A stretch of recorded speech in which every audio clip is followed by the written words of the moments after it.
What's up everyone? I'm an American at home on Saturday, so I thought I'd make a video that I've wanted to make for a little bit.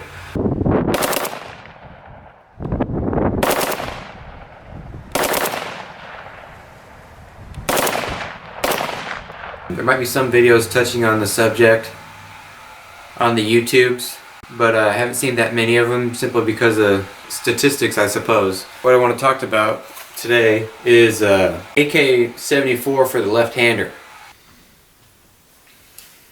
I'm actually right-handed, but due to my right eye not being very good, I have to shoot long guns left eye dominant, which has led me to develop the skills to manipulate most firearms left-handed, especially long guns though. So what I have here is a AK74. This one's based on a Polish model. I have the stock wrapped, but it's actually got a folding wire stock, which I just jammed up into the shemagh, like the Polish tantle.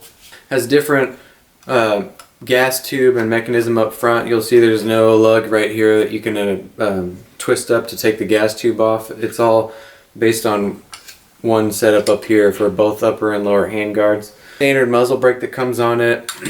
Standard safety on this side. I think these are just Tapcos in it right now. I'm waiting for Magpul to give me a 5.45 magazine, which I've heard is in the works. Magpul pistol grip. The thing about this one that makes it ideal for me, which is why I bought it, is if you look there, it's actually got a left-handed safety. So I can swipe that with my trigger finger and then be able to engage. Simple movement, at very least as simple as hitting it with your right hand on this side. This particular rifle is an IO Incorporated. The gun stamped Houston, Texas. I believe the company is in Florida now, and I'm not really sure if they make the 74s anymore because I haven't found them on their website. They're supposedly made in the USA, at least now. This one was made a little while ago, so I'm not sure if it was entirely US manufactured or not. If you have information on IO, or you're with IO, and you see this, hit me up with some info on your WZ88 is the model. Anywho. Standard sights, front and rear. Front is tilted just a little bit so you see the offset of my the post there. But not bad.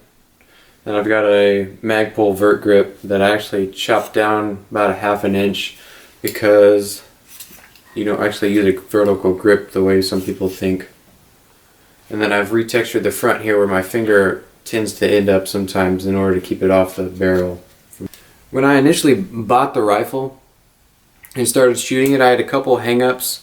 Failure to extract, and it seemed like the casing had a lot of carbon built up on it and was lodged in the chamber like it was glued in there almost. So I actually broke one cleaning rod trying to push it out, and had to go buy a thicker piece of just rod, and made a new rod for it that I used to punch out the spent casing. So I cleaned everything really well and tried to run the kinks out of it. I've had 2 rounds that did that kind of right off the bat and put the gun out of commish for a second, but at this point it's running really well and I haven't had any issues, so I don't know if that was just a break-in thing or if there was just some carbon that was built up in there or what, or it might have been the ammunition that I was using at the time because I do have different ammunition now. Anyways, it runs really well for me.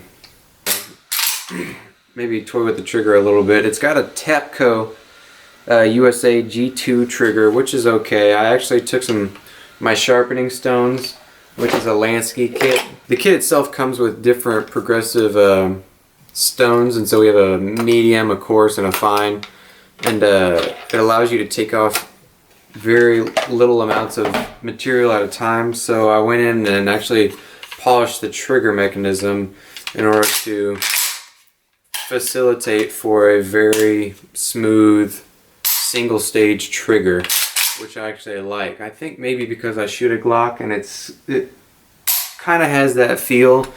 There's more of a slack and break on the Glock even than there is in this, but it's just a really smooth,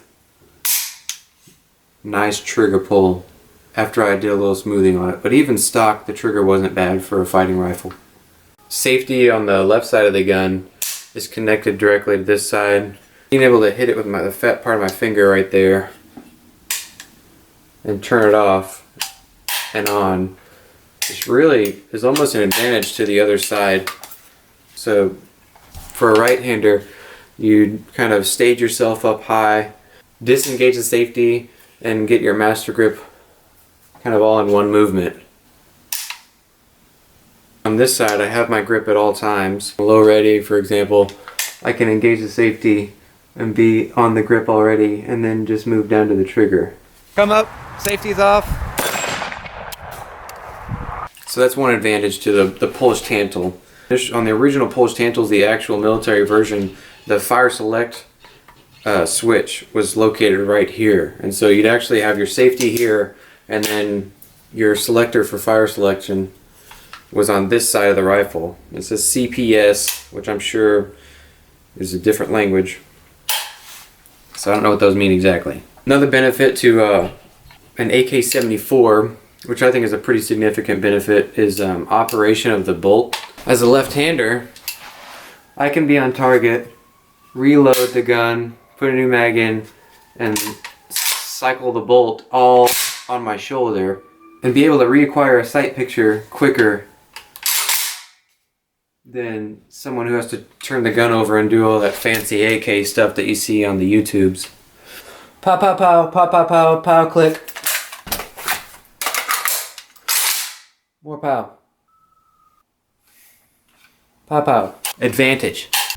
Got my IO AK74 out here today. I'm going to show you some left-handed shooting with it. This particular gun's based on a Polish model, so it's got a selector switch turn safety that I can operate with my left hand. The fat part of my finger there, as I've said. So I'm going to do a little shooting on and off, different types of shooting, and just have a little fun.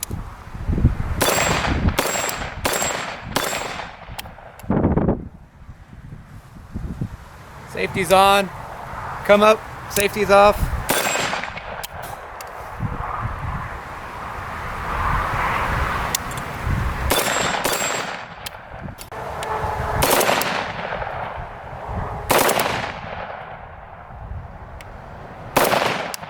Anyways, you can see this has the folding stock wire frame, so it's kind of uncomfortable without a cheek weld put on there. Got the Magpul furniture on it. Just a cool rifle.